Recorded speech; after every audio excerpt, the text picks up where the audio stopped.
I don't want to see Indian crafts as a keychain in a store at the airport. My thing was, I work with luxury. I want crafts to become luxury. To be honest, I could not run this atelier without crafts. I would be just another sculptor or a designer or an artist. Running a crafts-based atelier for home has been never heard of in the history of India. I think I'm ready for failure even today. Like, if I have to shut shop, I'll do it. I don't care, because creativity is not learned, it's inborn. If you are creative, you will find a way to survive. If you don't have a source of inspiration within you from your learnings as a human being, you will always hit the open button to a Pinterest or an Instagram. So you feel there are a lot of government initiatives that are pro-arts and they're actually helping, they're making a difference?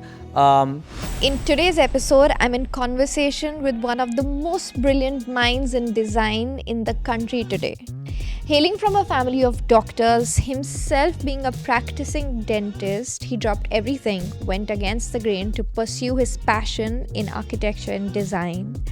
His is a story that every artist hopes to have to his name. Named as one of 50 most influential names in architecture and design by AD, Ashish Shah has designed some of the most popular restaurants in Mumbai today, like Karan Johar's Numa, Noon BKC, Joshi House, Sequel, and a host of celebrity names, some of which we aren't even allowed to legally name on the show today. So let us welcome Ashish Shah to discuss his design philosophy, his design process, what it really took for him to build a flourishing career in architecture and design from scratch, how he works with the government of India and the biggest names in the country to platform and put Indian craftsmanship on the global map.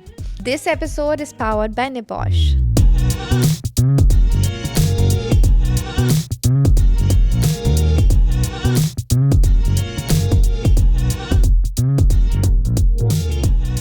Ashish, it's so amazing to finally have you on the couch. I've only ever seen you at like events and read of you, but I do want to say that when I mentioned, okay guys, we need to clear out the space because we have a podcast with Ashish Shah, my design team girls were like, Ashish, and they're not in on Saturdays, so they were bummed to miss it. So for me, that was really lovely that like fashion designing students being inspired by architecture, and it really talks about how you also approach your work, which you say is a mix of like art, architecture, and Maybe lifestyle? Yeah. So I'm thrilled to have you here and delve into this conversation on just design aesthetics and your ABCs. Great, I'm excited. Okay, so Ashish, I always start the conversation with what is your origin story? You know, like the character that is Ashish Shah. Okay. So I think it starts from where I studied and where I belong. I was born in Ahmedabad. I come from a family of doctors. So from my grandparents to my uncles to my parents, everybody, including my brother and cousins, everybody is from the medical profession. And very few people know this, but I started off as a dentist. Oh, so you actually studied and you went the whole way. A year and a half of dentistry. Oh my God. But I feel like that was one of the most stressful time of my life. I was very confused, and and I think I was growing up, there was no career counseling the way it is today. You just did what you're passionate about, and I didn't even know what I was passionate about. I just knew that I'm somewhere good at being creative. And then I went up to my parents and I was like, I really can't do this. I cannot see myself doing this all my life. And I was kind of a problem child always. Really? So they were like, maybe one of those things again.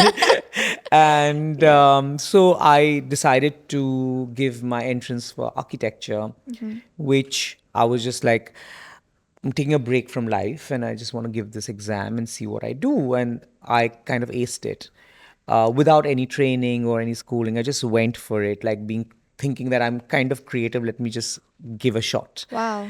And I went and met the principal of my college then. And then he said, like, maybe you want to try this. And I was kind of excited, so I went in with it. And I think that's when I really realized that my passion was in design, because the first year we had a subject called basic design, and I came from a background where I didn't even know what is concrete. I had no history of design. Like there was Right. not even one book on design or art in the house. Like, Yeah. so it was all about medical journals, and like also there was no such internet at that point, right? Yeah. So our knowledge base was so small. I couldn't even count 5 artists or architects on my finger. So it was that raw, but I really enjoyed the program of basic design, and that's when I knew this is for me. So Right. it started there, and then obviously I kind of started off on my own, and then I think my most amazing learnings have been on the job. Yeah. So when I talk about origin, like I really want to actually take you back into probably your childhood or your Yeah. teenage years. How did you know you actually were kind of creative? Like, was there a moment? Was there anything that you really enjoyed doing in school? So all through my childhood, I always maintained like people maintain a journal. I always had a sketchbook. Oh, really? Yeah, I used to only draw. Like And what were you drawing? anything. Like I would draw, like someday I would draw um like landscape. Someday I would just draw like apple on the table. It was just me and a pencil. Like it was I don't know myself being without a sketchbook or paints around me. And I think that credit I would give to my parents, because they never forced me to go play cricket or go. Right. My mother would ask me, "Don't you want to go play cricket with your brother?" And I'm like, I'm not No. sure. I'm not sure if that's my thing. And, they would think back then that's like an abnormal thing to not go down and play. But for me, I was like, I'm very okay reading a book and just drawing something. Okay, so there's a question that I ask creatives because growing up I had that insecurity. Do you feel like how John Bon Jovi sings, like the poet needs the pain, I need you. Do you feel like creatives need pain to create beautiful work? I think for me, I need to feel insecure. I feel that when I'm insecure about my talent, I produce the best work. Yeah. You know, And I where does the insecurity kind of come from? it can come from anywhere. It can come from my phone. It can come from That's where most of it comes from yeah. nowadays. You don't have Yeah. to go far. It can come from my phone. It can come from me. I'm a very big critique also of my work. I do look at my work and say sometimes that, I could have done better, or I just think this project is really bad. I don't even want to look at it. And I do have those moments, even with product. Like I make a product and I've spent years, not even hours on it. And I cancel the product, and then my team goes like, "But we've spent so much money, we've spent so much time. What do we Yeah. do?" I said, "It's fine, But most of my products, and I want to spin it on a product because it really makes sense here, is like, for example, one of my most important pieces is the Naga chair. And it's very related to fashion, because I just put the Naga raincoat, the Nagaland raincoat at the back, and it draped it like a cape. Wow, So it okay. was like a fashion moment. And that's why I say lifestyle coming into design, into a home piece. And that chair I had designed 6 years ago in metal. I'd cast a metal chair, and then we have a maquette of it I'd made out of clay in the studio 6 years before the chair, inspired by a work of Louise Bourgeois, the spider called Maman. So it was a spider chair. And Right. for the longest time, it was lying there, and I was like, I cannot release this work. It's just incomplete. The day I saw the Naga raincoat, I just put it on it. It was complete, and it became the most important work of my career, Right. you know? And so I feel like insecurity of not having, you know, pushed myself hard is the real reason for me to really Yeah. innovate. So even for me, like insecurity is really, really good and Yeah. very, very important. Yeah. It's crippling at most times, but there's also a moment where you're like, this is the time to do it and just do it. And then I'm just done with it. Like as soon Yeah. as it's out, I'm just like, like, Yeah. I don't I want to don't see want to talk it. about it. You want to interview me for Yeah. no, Yeah. like. So do you have that? What is your process with let's talk about a product. So from its inception to it coming out into the world. It starts always with a sketch, and most of these sketches are my 20-year-old sketches. Like I've been sketching design since college, right? So when I moved into college in design, my doodles moved towards, I started learning how to design things Right. and spaces and architecture. And so I have this huge bank of my drawings and I still draw a lot. And what we do is we just keep on archiving it. And at some point we pull it out, because I'll be like, oh, drawn something. And it's so funny because I have this big pile. One day I'll show you what I did in lockdown is I did watercolors and designs of jewelry. Really? Designed so much jewelry in the lockdown. Wow. Yeah. Are you going to make any of the pieces? I think at some point in my life I will become a jeweler. Yeah. Yeah. Because I mean, it's the same idea, It's right? Like you're architecture. putting things together, Yeah. building things. Yeah, Yeah. it's architecture. Yeah. That's It how even is. Sabia describes his jewelry. Yeah. Is it? I didn't know that. Yeah. Yeah, yeah. It is because I feel like jewelry is a miniature form of architecture. And I feel like the way it can, architecture brings in light, right? What is the science of architecture? How the light enters the room. Wow. That's the real science. What an architect is actually doing is being a sculptor to bring the light in. That's what architecture. Without light, without a drop of light, it's only black. There is no Right. architecture. So, How interesting. and jewelry is that. Jewelry brings light to you because it's dead when there's no light on it. When it glows Yeah, it only with that glows. light, it immediately makes your body into architecture. So I feel like there is so much semblance there that in time, I don't know when, there will be a shift.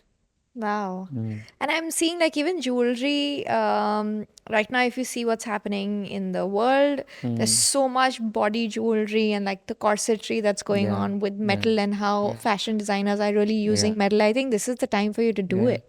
Yeah. I think when you own a certain language, you can bring it to a lot of things. Like today, I can see your language can move into multiple things, including jewelry, including architecture. It can go into, like, your stores is like, I crossed your store the other day and I went in, I stepped inside and I felt like I was in this very like eclectic art nouveau happy space, Yeah. and which was amazing because it felt like like a candy store Yeah. of like, I don't know if you were going for that, but it felt very celebratory. That was It the is. word, right? Like Yeah. it's just like, oh, you're getting married, oh, your friend is getting married, you must come here, Yeah. like, and that's what design should do. It Right. should take you into a world, Yeah. be it fashion or home. Absolutely. Yeah, I think it's a universe. That's why when Yeah. people talk about me or I don't really see myself as a fashion designer. I'm No. like, it's a universe. It's like a whole deal. Yeah. Yeah, so I mean that's a lovely way of understanding what architecture is. It brings in how you bring in the light. Light. That's Yeah. beautiful. Okay, so you studied architecture from an Indian school at Rachna School of Architecture. Rachna School of Architecture. And then from there, how did you then decide, I want to do something on my own? Or did you think of interning somewhere? Or did you think you needed to travel? I know that you spent some time in New York. Yeah. Talk about that. I think after I studied architecture, I was very clear that I really want to have a journey which is my own. I didn't really want to jump into work. I really wanted to explore further. At some point, I did an art show where Razaji came. And Talk about that. so I'd finished architecture and I used to paint at that point. I was hoping to become an artist at that point. I didn't want to do architecture because I think I'd You had your fill in school. yeah, I had my fill. And I was like, maybe I'll come to this at some point in my life. And one thing about me, Shubhika, is like, I don't see my career as a permanence. Like, I don't see myself saying that I am an architect, I will only do this. I don't see myself doing that. And I don't see the future of humanity doing that too. Yeah, not so strongly identified with one thing No. anymore. Yeah, Yeah, like binaries. Bracketless, They don't work, yeah. fluid. Yeah, I think that's where we are heading towards. And so I used to paint these these kind of ink and like I used to take a wood board and I used to kind of carve it, and then I used to make these minimalist paintings of shivlings, and with a gold line. It was just basically dark brown, black, a gold leaf, and then I used to take paper, like a tracing paper from architecture, and cut it and create these kind of collages of like water, like milk. So it Right. was the Shiva inspiration inside me. Yeah. And they were very minimal drawing, like paintings. So there used to be these wooden boards. And I put them up in this gallery at that point in Kalagoda called Hacienda Art Gallery. And I just left them on the walls, and funnily they all sold. And Razaji was in this Wow. area. There was Kalagoda Art Festival at that point, and that time it was very It was different. amazing, yeah. Yeah. Razaji came in and he saw it and he was very inspired by the work and he loved the work. And he, in fact, I had to go find those photos. And it was, I remember it was Valentine's Day, and I had this wooden board. He painted it red and he wrote a small poetry on it. And I'm going to really find where that piece is now. Oh my God, Yeah. that's an And amazing story. yeah, it is really, really. And I was very inspired by that whole movement. And I felt like I could be an artist. How old were you when this happened? I would say I would be about early 20s. What a moment, Yeah. in your early 20s to Yeah. have that. Yeah.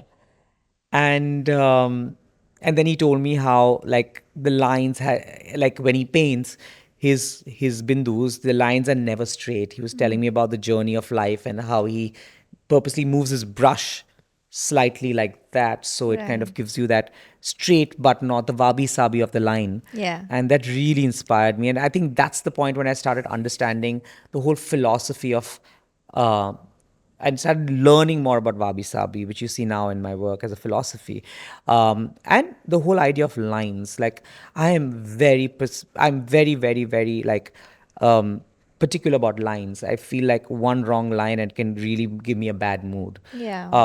But I feel that that was one of the journeys. And then I went to New York and, I studied a bit.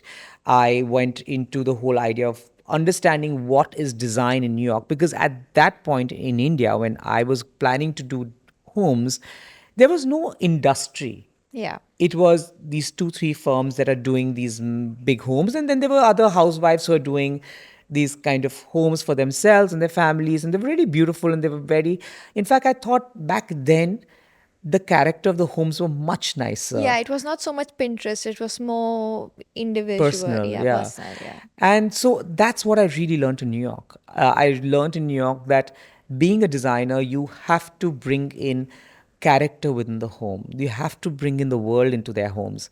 You cannot be saying that this is my language and I will stick with this, and you have to live with my I language. completely agree with that. You know, Yeah. like I'm ready to make a world for you bespoke for your journey. And that's what I loved about New York. It was a melting pot. Yeah. Everybody is respected for their individuality. Everyone's respected for their aesthetic. So if you believe in kitsch, I have to give you kitsch. I Yeah. can't say you have to live with wabi-sabi. Yeah. And that was the beauty of it. That's when I came back to India. And then I worked in a firm in Bombay. And then that soon I realized that this industry is very, very disorganized. At least I would say 15, 20 years ago, it was very It disorganized. still is, kind of. I think today, there's much more knowledge on things. There are lots of people talking about how to navigate this industry. Yeah. I mean, we were talking earlier, like how we all entered into a dark room and trying to find the switch. Where does it start? Yeah. Which is the Where first do I switch. begin? Do I buy a sewing machine first? Do I hire a master G first? Do I like get 3 tailors? It was really just like, I mean, okay, maybe Or do I'll I get even start one. with a sketch? Yeah, I agree. Or how many pieces should I make in a collection? Where do I go sell it? And if I sketch this, can I make it? Yeah. Yeah. Yeah. Like, where will I make Who this? will make it? For me, that journey was really, really long. How long did it take you to kind of figure out your rhythm, your beat, and were there any mentors along the way, or who did you seek guidance from at that point? I literally started from my one bedroom that I had at my parents' house. I used to sit on my dining table and draw. And that was my office. And the contractors would come into the house. And my mother one day was like, I think you need to get out. You need to get a place for yourself, because we are not okay having lunch and there's someone waiting right there Yeah. to understand a drawing. And I was like, yes, I agree. And that's somewhere I would started. But my first projects were like doing a friend's storeroom, organizing a storeroom for someone, for, I would say, 3,000 rupees as a fee, I mean, it was very humble. It was very humbling. And today I feel that one of the reasons I value what I do is because of that. I feel if I one day just stumbled upon into my dad's office and said, okay, now I'm the lead designer, Yeah. I would not be who I am. Yeah. I think I would come with so much responsibility. I would not have the fluidity. I would have so much baggage of to live up to something. I had nothing to live up to. Yeah. So for me, I was like, if I fail, it's on me. Yeah. It's not going anywhere to That's anybody the else. beauty of youth also. It kind of tells you, so what? I mean, so what if it goes That's the wrong? beauty of anything. Like, I think I'm ready for failure even today. Like, if Yeah. I have to shut shop, I'll do it. I don't care. Because I'll start jewelry. I'll start something else. Like, it's okay. I think if you are creative, you will find a way to survive. Yeah. And that being making something or making money, Yeah. right? Because creativity is not learned, it's inborn. You believe that? 100%. I see it because people who come, we're talking about it, people who come from the best universities in the world come in and we give them a job. And I see someone who's come from like a small town in Kerala 100%. do much better work. The quality of work is way better than this kind of person who's just kind of come in from somewhere and trying to, Yeah. start from point Yeah. 10 versus this is minus 10, right? Like the hunger is different, the thrive is different, the the learning is different. I also feel the only thing I feel that's today design industry in every field is going great guns because of knowledge and the bank that is available. Everything is now bracketed. Oh, you want this style or this. Like if someone does something innovative, the easiest way to plagiarize it is call it a style. And Yeah. so, oh, I'm doing that style. I'm not copying you. I'm Yeah. like, if you put a belt slightly 4 inches higher to create a new dress, they'll call it the higher belt dress, Yeah. and it'll become a style. So everybody else, including them, can start copying.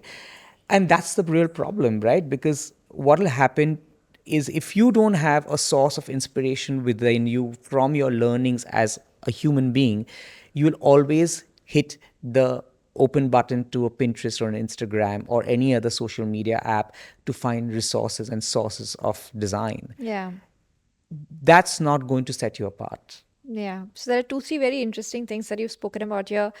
One is, of course, that you we'll talk about plagiarism a little later, and also how you describe your work to be largely inspired, or also based on the Wabi-sabi discipline. And I think that you have been saying that and you have been incorporating that in your work since so many years now that it's no longer a trend, because as you're saying, nowadays But it's now just it's become a Wabi-sabi style. it's a trend. It keeps coming and going. But I'm like, there is consistency in your work to know that is kind of a source point of what inspires you to work with like natural elements, to work with the flaws, the natural flaws that occur in nature and in things and in existence. And I think that kind of appreciation can come at a very subtle level of, which brings me to the next question, that you talk a lot about Shiva, and you talk about so many, even in your design inspirations, there's so much of Indian mythology and like iconography and deities that you mention. What is your view of spirituality, and how does that kind of intersect with your work? So I would like to divide this into two parts. My spiritual life is very disconnected from my work, because when I talk about, yes, my inspiration from Shiva is very, very strong. I do feel that power. But when I start working on design, I'm very inspired by the rawness of the forms, of geometry. So before Raja Ravi Verma, Yeah. Indian temples were only about these kind of abstract forms, right? Of stones, like of the idols were very raw. They didn't have a human avatar. Right. Ravi Verma's paintings started bringing that into Okay. the I Indian. wasn't aware. Yeah, so Wow. the calendar art started with that. So we started seeing humans. So at some point, Indian beauty of India comes from a very strong lineage of minimalism. we have a very strong minimalist. You go to villages and you see how they live. Yeah. They'll have 20 things. They live their life in one like small hut, but completely with the essentials right there. If you ever get a chance, you must go to Ahmedabad and see Mahatma Gandhi's Gandhi Ashram. And there's this one hut with a room with his utensils. Uh, it is so beautiful. It's not even the idea of minimalism. It's just essential. Like this is what you need. And that's the beauty of it. So I like to bring Indianness through my work through that journey. Like Right. the idea of restraint, the idea of edit, the idea of how much do we really, when you bring it to that source, for me it comes to the oval shape, right? Like so I started working with that very early, as my doodles, my sketches have always been on this thing. And then it's inspired a lot of my objects that I design, the sculptures that I make. But my spiritual side is slightly on the more I have my moments with it and connections and disconnections with it, where there are times where I'm very connected to my inner self, and then there are times I'm very like detached, and I'm very like, I feel very like anxious that I'm not Yeah. centered. So I like to divide both these practices, and yes, somewhere they're correlated, because when I'm centered, the kind of work that I do is so soulful. Flow. It's natural. Like, sometimes I'm struggling with a design. I'm like, da, da, da, da, there. And I'm putting in things. And then I leave it there. And I tell my studio, like, don't even touch it. Yeah. A couple of months later, I'll come back and I'll just draw one line. And I'm like, it's done. And then you're like, damn. You could have made that 3 months ago, but it doesn't happen when it can't happen. I Yeah. completely get it. It's the clutter. Yeah. It's the clutter. And Yeah. that's the spirituality in my design that comes to me at points. Yeah. It's not consistent. Yeah. I'm not a consistent spiritual person. It's just not there for me.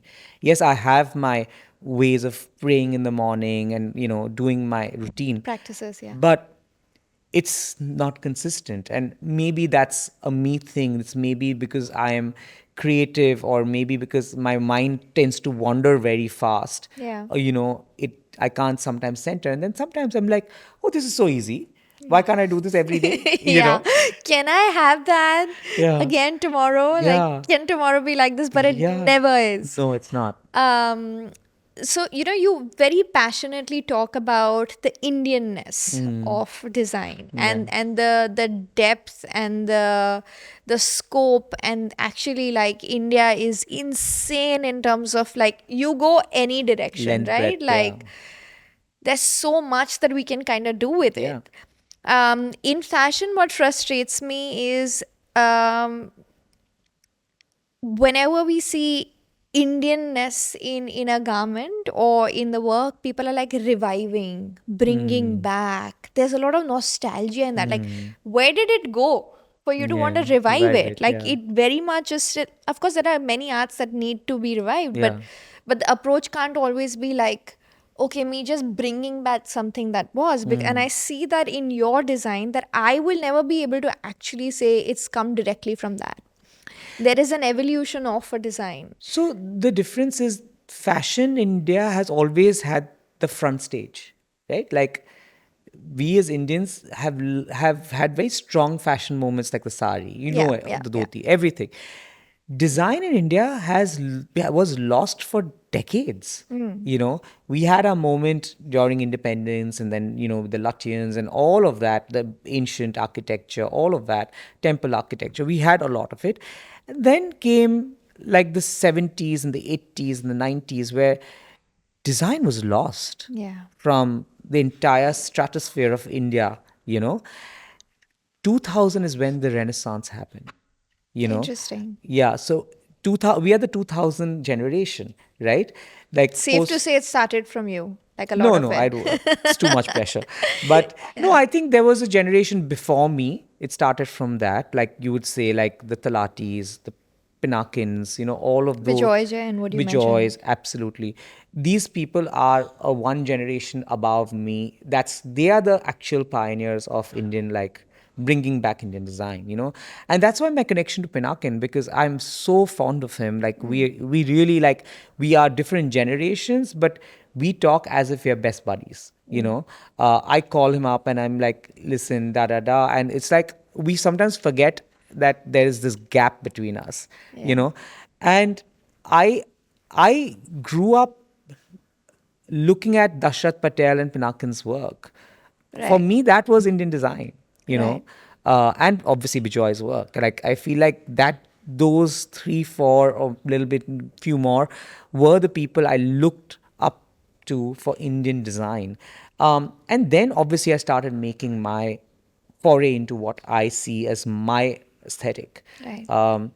But I think what I really enjoy is that India is a source pool for a lot of design, especially crafts, right? Like today, where I got to learn so much about textiles when I took participate in Santati with Lavina Baldota. And those couple of exhibitions really helped me understand Indian textiles, which I had some knowledge on, but the in-depth knowledge Oh on. my God, it is. Did you see the exhibition that they had put up here I was part of it. Oh, you We had two were? works there. Oh, wow. Yeah, It's yeah, insane and yeah, yeah, extensive, right? yeah, Like, I had no idea. yeah. But Like, that's how mind blowing it is, how much like craft we have actually, yeah, which is dying. And I yeah. understand like people trying to revive it. But what I'm trying to ask you is,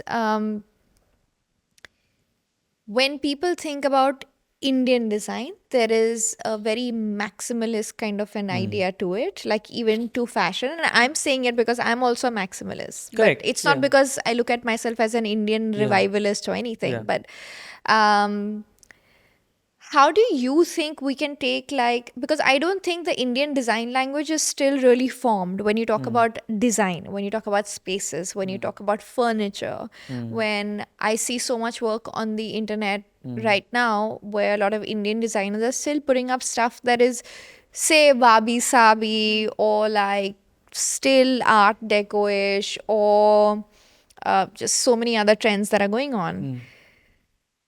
What is the, I still haven't heard of the Indian trend, or is there something that I'm missing out on? I Like, think I think the world is now reaching a space where it's global, right? So you'll find Indian-ness or Indian inspired, but to say a complete Indian style, there are too many of them. Like I could go from Kerala to right. Rajasthan to Himachal to Assam, because there are so many Indias in Yeah, one it's like India. 30 countries Yeah, in you can't one you place. can't Yeah. pinpoint, but like I can tell, like if I saw Haveli in New York, I would say this is India. It's India, Right. because they would have come to India, bought a beautiful Haveli from Rajasthan and remade it there or replanted there, or an old Kerala house that you pick up. But yes, you can make a complete Indian home. You can bring in you into an Indian aesthetic. Like for me, I like to bring in the minimalism into Indianness. So, for example, if I did Joshi House, right, which was inspired by Jaipur, like Yeah. there was like these marble kind of jalis, there's fountains, all in the middle of Pali Hill, Bandra, and but there was still a lot of minimalism that we tried to bring into that. We started, if we did like a jali somewhere, then everything else was cleaned up and raw plastered and given that space to enjoy that one moment. Right. That would be my style. Like I bring in that huge hero, and then I would make everything else very minimal for it to talk. Right. I don't usually layer too many strong elements in one frame. I've seen that. So There's I so much balance in your work. I like that, Yeah. and that's spirituality too, right? Like, 100% it yeah, is, which is why I was very yeah, keen for you to delve into it, because I see it in your work. There's yeah, no way that it doesn't exist. Like, there is no way that that kind of balance work can come out from a yeah. person who's not deeply connected. I know, But like, you talk about spirituality in terms of like acknowledgement, in terms of like gratitude, to know that there is yeah, something 100%. outside of Yeah, higher, not outside of you, but like a higher power that kind of gives you that flow yeah. state The light, yeah, that you can like plug into, like that electric point that you can yeah. plug into. And it's very evident in your work. So if you had to define Indian design? Like just in a line or a few words, how would you say it? For me, if I had to create something that's India on a global platform, it would start with something vernacular, with something that has history, be it a technique, Right. be it a craft, be it a material, or a moment of architecture, right? Give it 15% of what me, like what my style is, bring it in context to what the brief is. Make it make it so strong that it can last a lifetime as an aesthetic, uh, and still have the minimalism and the spirituality that appeals to a global audience. Right. Yeah, a common A language in common a language, sense. yeah. Yeah. So if I was to say, I would to take um, an old Kerala courtyard home, right? Like I would take it, I would put it on this beautiful, like white marble, kind of Rajasthani white marble platform with a cemented courtyard, and then just have beautiful landscape and remove all the extra carving from it and kind of make it all cemented and lots of glass and lots Yeah. of mirrors and just all open. Your voice completely changed, your tone changed, your hand movements changed when you Yeah. were describing the design. It was like Yeah. very visual, the way you were doing it. So I You know, think, I went through that when I did that collection for Ritu Kumar. You know, when I did that, I did 3 collections for Ritu Kumar right, home, right. and one of the collection was inspired by Kerala, and the mundu sari, like the mundu drape Yeah. sari, the gold and white. I'm very inspired. I think that is one of the most beautiful examples of Indian minimalism, right? Like, The white and gold sari. God, it's Yeah. just, it's finished, complete in its own way. Every time you drape it, you make a new thing out of it, Yeah. you know? And so we did a collection inspired by that. And that was where I really found India. I was like, this is India, you know? So I think you're talking a lot about like textiles, a way to express Indianness, and I think that makes Yeah, sense yeah, yeah, because that is truly us. Like it yeah, is, you don't see this happening outside of yeah. India. It is still And something so that is so much. unique to us. It still is. So, I was in Odisha last year First thumb. for Stum, and we did a lot of recce's before. And you must go to this incredible crafts museum they've made there. It's new. Okay. So it was, I think, a COVID thing situation when it happened, or just before. And they have done this map of Odisha with every crafts cluster. Okay. And you see it, and then you go into the textile room. And Shubhika, like, I'm not kidding you. You will come back with a complete new collection just visiting that one museum. And I feel if every state in India took that as an example and remodeled it, do you know what bank we can do? And Jyotinder Jain is the curator of this. Jyotinder ji, I met him in Delhi last winter. I got the chance to meet him because they were felicitating the G20. They launched a book on all our work and all of that, the government of India. Jyotinder ji was there and I was chatting with him. And he said, Ashish, but do you know something? I said, what? He's like, we made everything new. All the stuff that you see in the museum, not everything is found. It's all Yeah. made Yeah. by crafts. That's why it's a crafts museum. So he had to go and look for each piece, each cluster, make these pieces and put them as an archive into this beautiful building. Yeah, I think that what you're saying is important, that every state in India must do that because it is happening.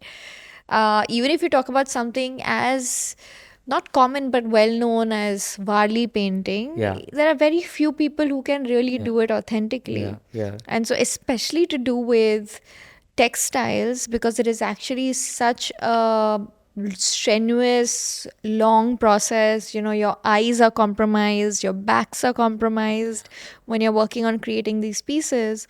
But because of plagiarism, digitalization, they're just getting copied so quickly that I feel Yeah. like textiles is something that we should really hold on to Yeah. as a country. And I think a lot of design can kind of evolve out of that. But see, when you see Warli, right? Like, very good example, and I want to hold this thought. Jivya Shoma Mashe, who is like the master of Warli painters, I mean, his children are now taking on the beautiful art of They Warli. have? Yes. That's And they do amazing. beautiful work. But then there's a Vagela brothers, who have kind of also come into the scene and now bringing their narrative into the craft, into the tribal art. And now they're doing shows all over Europe and Japan and workshops around the world and creating a new body of work, which is their perspective to the generational art that has been passed on, Right. you know. And I think that's the beauty of Indian craft. Like, you have to bring in a new narrative, you know.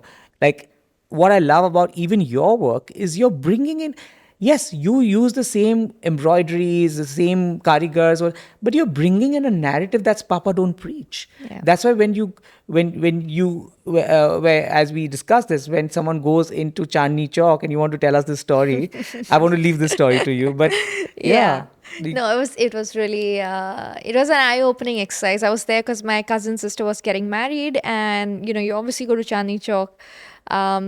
And then in like the showrooms, I start seeing these lehengas, and I'm like, oh my god, that looks like my lehenga. And I walk in and I say, ye kaun sa designer hai? So he said, Papa Don't. I said, मैं Papa Don't हूँ. हाँ तो मैं क्या करूँ madam? मैंने बोला आप कॉपी बेच रहे हो. हाँ तो मैं क्या करूँ? नहीं बेचूंगा तो क्या करूँ? So he was just Amazing. he just wasn't affected. Like, who are you? What can you even do? Means, fine, you're the designer. Like, for him, I was the most least important person there He in couldn't the be room. bothered. And for me, I'm like, I'm the designer. I've made it. It's my IP. It's my. And he's like, but मैं क्या करूँ उसका? Yeah. So something that I sell for like 1.5 lakh, there they were selling for like 10,000, and I had no idea how they did manage to do the embroidery in that cost and stuff like that. Did you ask him his karigars? No, he was least interested in me. If he showed a little bit of interest, अच्छा आपका, Yeah. I would have had a conversation, but he was just like, क्या करूँ मैं आपका? And I Yeah. had to walk from there being like, okay, I guess I don't matter, So yeah, our version of what India is, and that's an interesting story. Like I said, like 2 years ago, I started traveling a lot to the US. It's because at that point, our website sales were like 80% US and 20% Wow. India. So then post COVID, I was like, okay, so I started going to LA and New York. And I was just like, why? Like, what's happening? And Chrissy Teigen suddenly wore us, and it came all organically. Like, I have no PR station anywhere. Amazing. So Chrissy Teigen, stylist, reached out to us through Instagram. Paris Hilton also reached out to us through Instagram. So I was like, I need to understand, means what's happening. Like, so then I went there, and then there was like an influencer meet that somebody really lovely had organized for me, because I had no idea of what to do who do I meet in New York. And there this really lovely lady, she came up to me and she said, you know why we like Papa Don't Preach here? And I was like, no, just please tell me so I can do more of it. And she was like, for so long we've been told what India is by our parents, which is like the more traditional things like that, which is also beautiful. But she was like, that just felt like something that was our parents. Like, we couldn't relate to it. But now we get to say, like, this is my idea of India. This is my version of India. Yeah, they can connect to a design which is them, like Yeah. an aesthetic which is them. Yeah, and they actually. can own it, and they can say, okay, look, this is me. And it isn't something that is just borrowed from mom and dad, who frankly are like now been so cut off from India for so many years. Correct. So I think that is what you're saying, that the responsibility of new creative people who are coming into the fields is that we kind of formulate a language of what Indian-ness is. Like, somebody asked me, why don't we have a global Indian fashion brand? Like, for me, if I have to think about it, barring Sabya, I can't really think of anybody who's actually managed to cross over. And so what I told them is that the way to be global is not to say, look, I'm from India, I make beautiful embroidered stuff, buy it. Like exactly how you said, I would take the Kerala home, and I would put the marble there, and I would like put cement there. which necessarily doesn't exist in the Kerala format in India. In a different way, yeah. But you're trying to form a language that they can also speak. Like instead of me saying, this is who I am, and speak my language and love me and take me and wear me. Even when Sabya's opened it there, he's done a very, very strategic move to making garments that are more westernized. Their trench coats and their pants and their blouses and their shirts and things like that. So unless like Indian brands find that way of like building a common language instead of trying to impose all that we are and who we are, I don't think there will be too many global brands. Also, I think the thing with Sabyasachi is also the way he kind of brings his world, right? Like he's not in New York just selling a garment. Yeah. He's selling a world. Like you enter his store and you really see Yeah. why you should be part of that. Yeah, Like, so he's still giving you the Indian universe. Yeah. But he's also giving you pieces that you can Yeah. wear to work and Yeah. you can wear to like a charity event and you Yeah. can wear to how many weddings are you going to have there? Yeah. So he is bringing you Indian-ness, but he's also allowing you to speak it the way you would want to, like wear a white shirt under that embroidered Style it the way you sequin want. trench coat, Ashish, why do you call yourself a craft catalyst? And I think in your interviews I love because your usage of language, and I think language is such an important tool, much like other tools. It's just beautiful. Like the words that you use, I want to like pull all of them out. So, Shubhika, when I use the word catalyst, I think when I started working with craft and people started appreciating me for what I'm doing, I slightly developed a little bit of an ego, and I felt like, oh, I'm trying to save something, which is I was doing a little part of it. It was so beautiful; it didn't need no saving. Yeah. It would have survived. But I was doing my bit, and I was also doing myself a favor by, using their craft to build my atelier.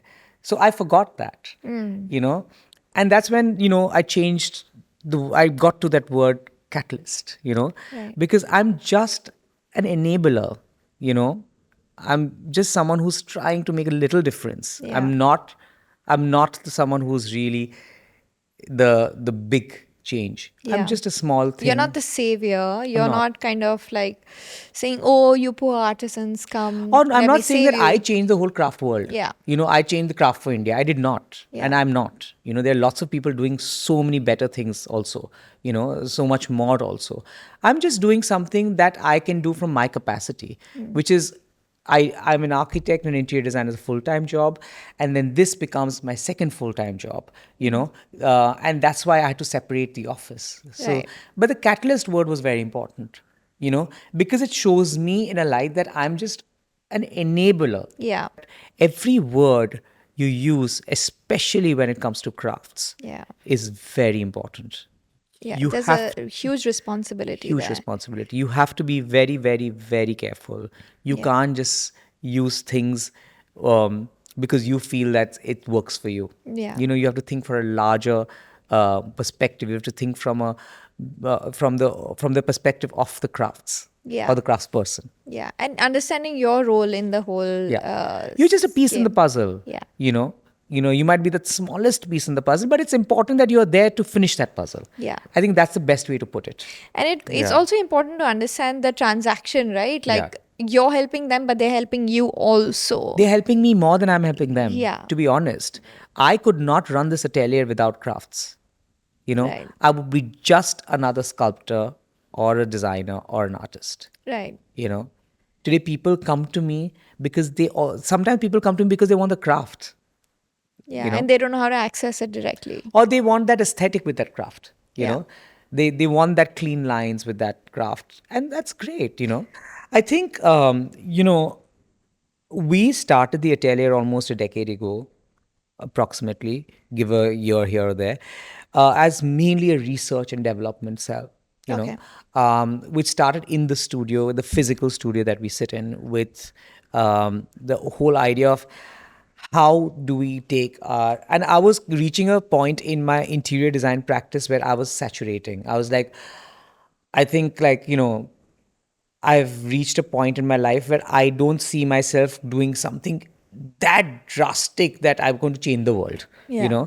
And I think at that point I was also going through that ikigai phase, right? Where you do something that you love, you make money out of it, but you also give back. Yeah. So I think that juggle was very, very deep into me. And I was like, I have to start something which is unseen. I remember flying from Mumbai to, it was Delhi or Hyderabad, one of those two cities. And there was a store at the airport, which was a kind of, that I think it was Bombay store or something Yeah, like that so it's like at one point. And I entered it, and then there were these kind of keychains made out of Channapatna, and then there were these toys made out of something else, and there was some bidri box, all of that. And I'm looking at all of this, and lugging with me is a suitcase full of sample of materials, right? Like, and I'm like looking at this, and I'm like, why can't this become material for interiors?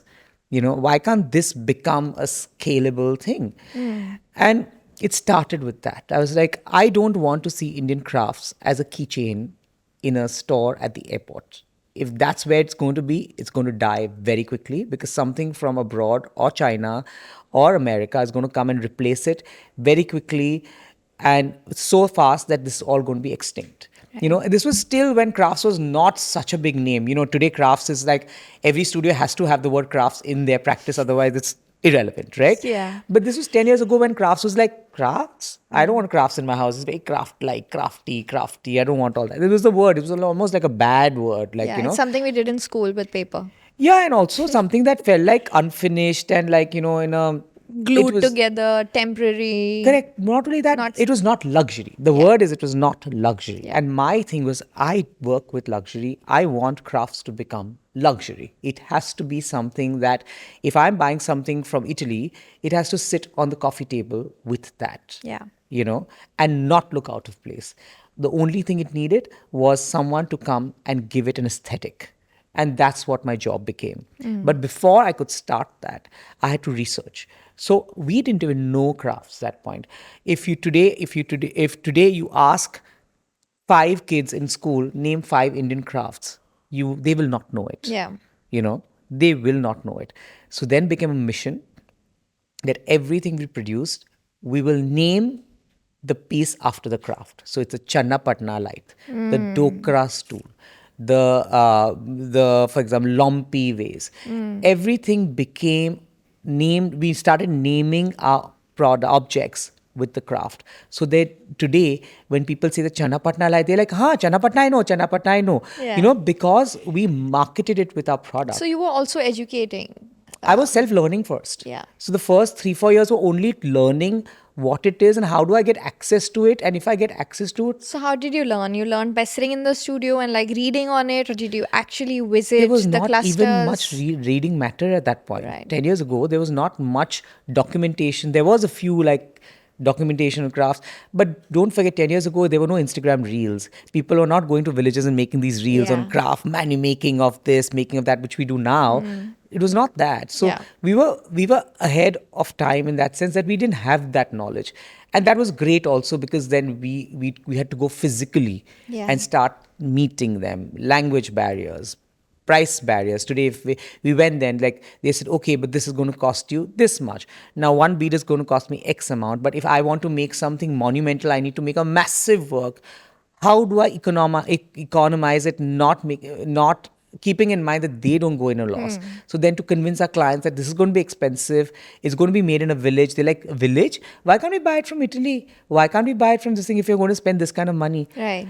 And why should something made in an Indian village cost so much? Exactly. Because craft, if you do it correctly and, to the best of your knowledge, ethically, it's going to be expensive. 100%. It's not cheap. No matter where it's made. No matter where, because it's not only the cost that you give to the labor and the material for, or the price for the karigar, but also transportation. Yeah. We're working with this new craft that we are kind of figuring what to do with. It's called Aranmula Kanadi. It's a craft where it's in one village in Kerala, where they make mirror that's made out of metal. So there's a whole process to make this metal out of multiple things, and they polish it. They do. It looks actually like mirror. It is real Really? mirror, and it cannot go beyond a certain size because it's Really? brittle because of the material. It's not only it's So what is it made out? What metal is it made out of? it's an alloy of multiple metals, but then there's also other things that go in it. So it's really fragile. And it's only hand done? It's only hand done. And there's like one village that does it, one or two villages that do it. So we've made this design. We've started working with them. And the pieces are made, but they're stuck in Kerala even today because we don't know how to bring it. So we don't have a way to transport it back. So it's been Right. 3 months, it's still there. But that's the patience with crafts. So when it comes, it'll be like small 6 circles like this. Yeah. And then we're going to make something out of it. Yeah. But that's the beauty of it. Like you have to wait. You have to invest. You have to be patient. And if it works, it works. Sometimes we work with crafts that we made things and no one has wanted to buy it. 100%, yeah. But that's okay, like Absolutely. it's self-consumption or it's just an experiment, and if it works. So even when we started Channapatna or Lompi, for the first 4-5 years, nobody wanted it. Then we had, I'm so thankful to my clients / patrons who allowed me to do these kind of things in their projects. And then you shot them and you put them in your magazines. Exactly. And then everybody wanted it. Right. So I think it's a process. And when we launch these crafts, for the first couple of years, nobody wants it. Yeah. It's because they don't know how to kind of use it. It's very non-contextual. So we have to put it into our own projects to show people this is the possibility of it. Yeah, and for that you need the clients to kind of support your vision. yeah. For that, you have to have a large body of work. But if Yeah. you're just starting off, you just have to have the ability to not get your heart broken Yeah. if it's not used or appreciated. And for that, we had to start a separate office now, a separate studio and atelier, because I wanted 2 separate identities. So that means now we have to sustain this atelier financially. Yeah. So it's lots of these things. But unless you separate it, you will never grow. So talk about the atelier to me now that you've separated, which means that that has to have a separate income and your design studio practice, has to have a separate income. Correct.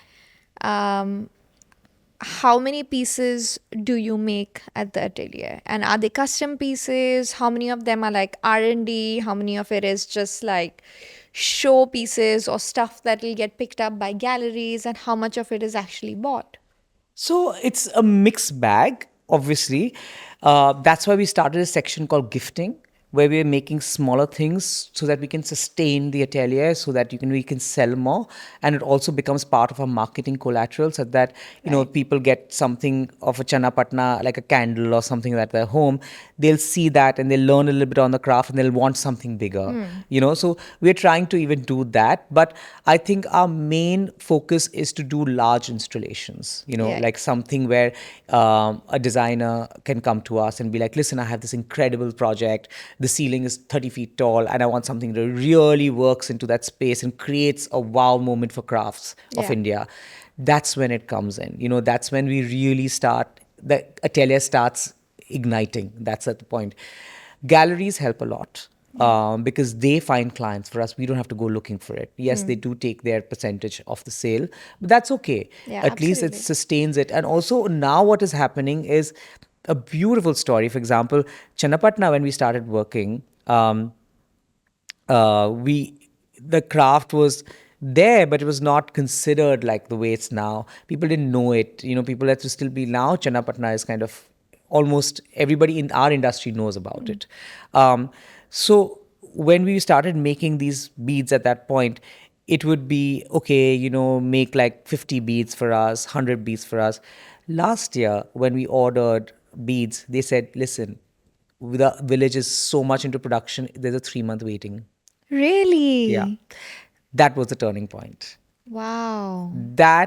It was really sad for us because like how, but it was a tear of joy. It was like, Yeah. this is a turning point in craft.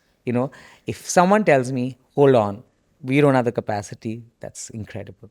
The future of luxury, according to me, will be when you pay 1/3 to the source.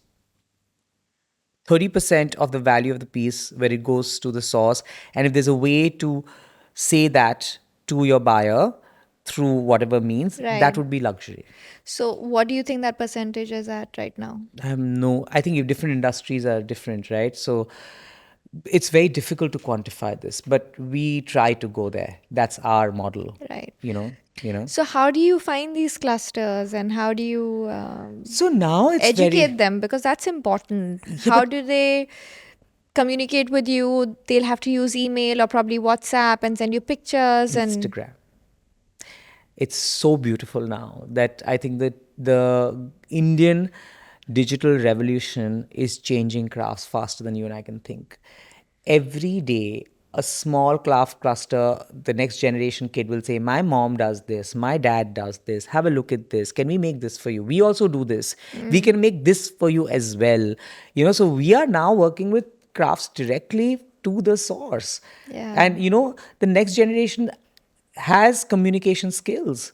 The digital revolution is hit everywhere. So for example, and that's why it's important to name the craft. And we hashtag Channapatna. So if someone in Channapatna as a kid just goes into Channapatna hashtag, they will see us. They'll know they have to connect with us. Right. So these things we have to do so that the craft cluster can connect directly with us. And also exhibitions, G20, all of these things have helped us a lot to connect directly. So you feel there are a lot of government initiatives that are pro arts and they're actually helping, they're making a difference? I think so. I think the government has taken a huge initiative with the soft power. With respect to soft power, I think the Ministry of Culture is doing a lot. What they did for G20 this time, and I physically saw whatever I could, but you could tell they really went in depth. They were very, very responsible. They were very correct on things. They went about doing things very, very meticulously. That feels so good to know. Yeah. And they got right people, They have their ears on the ground. They are looking at people who are doing path-breaking things for Indian crafts and textiles and all of that. So do you feel like they have I'm digressing slightly, but just from the government's perspective, do you think there's a vision for where they want to take Indian crafts and what they want to do out of it? 100%. They want Indian crafts to be a very important part of Indian soft power. They do see that as a very big income generating right. So what are the on-ground initiatives that they are taking? Like, are they, because I know there used to be a painter who used to come to me they used to do Mithila paintings. And he said, and this was about like 6 years ago, and he just walked into my studio and he said, we do these paintings, and the only reason I'm able to come to you, this was like a really, really small village in Bihar. He said, the only reason I can come here is because the government has started this scheme of everybody can fly for 99 rupees. So I fly down and I come and I sell the paintings. So what I did was I made hand painted lehengas with them. At that time, the technology and the education was like 6 years ago. It wasn't where it was now. Yeah.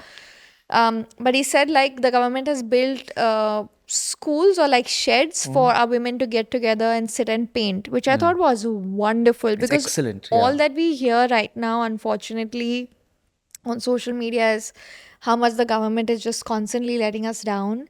But I've actually seen like with just Ahmad, how much it benefited him that he was able to walk into to an office in Bombay. I think what has happened is that anybody who wants to make a difference today has an opportunity to. There's I wouldn't say equal, but there's a possibility to make an opportunity to. And that's because of the digital revolution. I think the biggest thing Indian government has done is made internet and like a phone available to Everyone. I wouldn't say everybody, to most of India, right? The banking facility today we are Paytm and GPay, like to be able to pay. Oh my God, we pay on GPay. Yeah. We pay Paytm. We pay. The smallest crafts clusters have a bank account. Maybe not the worker, but the cluster will have it. Right. So those things are the real things that the government has done, right? Like for me at least, I've seen this firsthand. I'm seeing this firsthand. But there's so many other ways, right?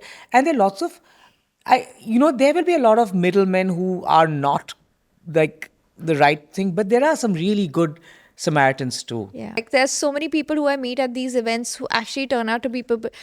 For instance, like I had gone to Jaipur to source some stones and things like that for our jewelry. And I just put it on Instagram saying, I'm in Jaipur and I'd love to know where I can go to source. So there's this girl who wrote to me and she said, can I just meet you for coffee because I'm a jewelry designer? Yeah. And I met with her and she turned out to be so resourceful and so intelligent that we worked with her. Like she was handling all our job work in Jaipur for us. And it happened because of that one Instagram story. Yeah. And that is the power of, like as you're saying, the internet now if used correctly. Yeah.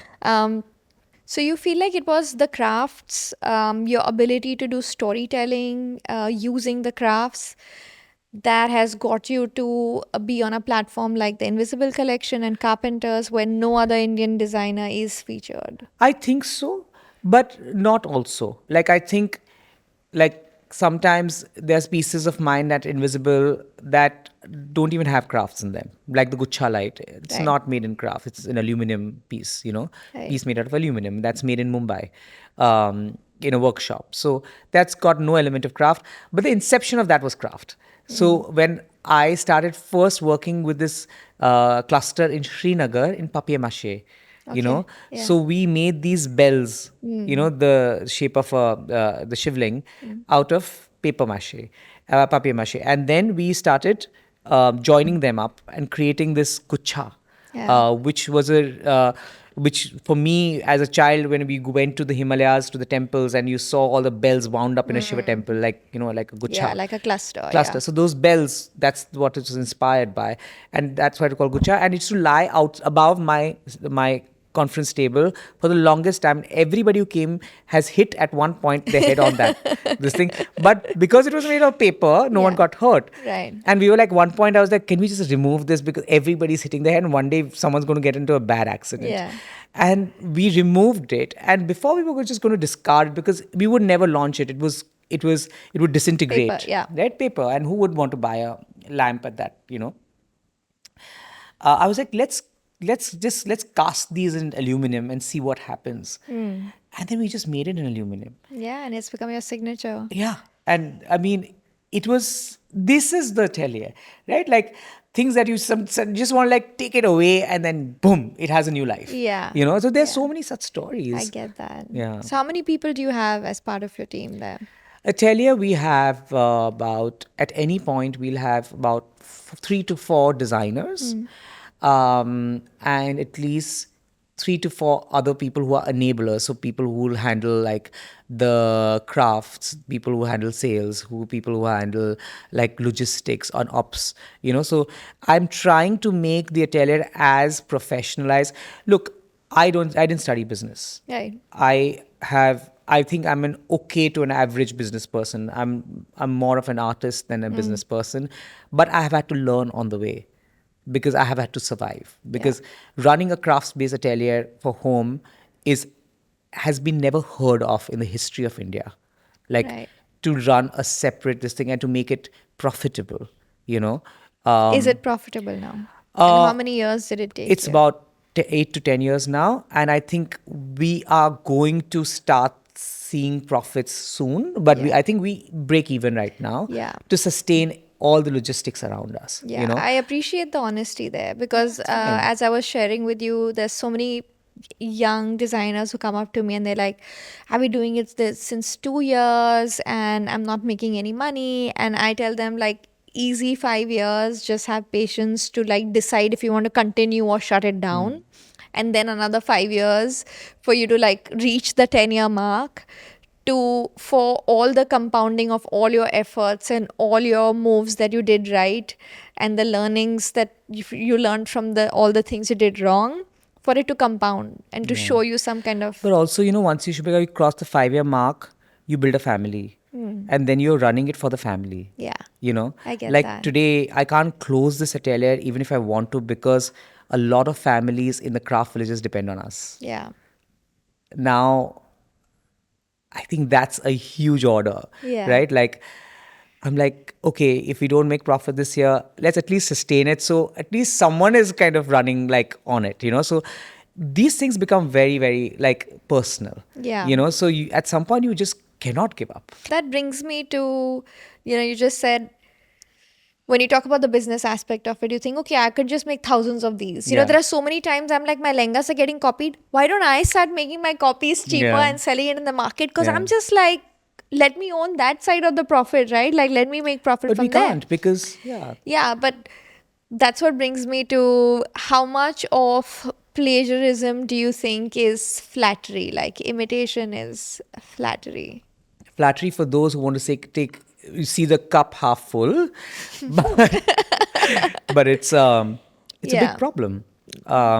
You think it impacts business? 100% it impacts business. If today I have designed a gucha light, which took me so many years because we started with one material, then we were going to do it, and then we did some, then we had to go technical on it, then we have to decide how to reduce the weight of it because the ceiling will fall.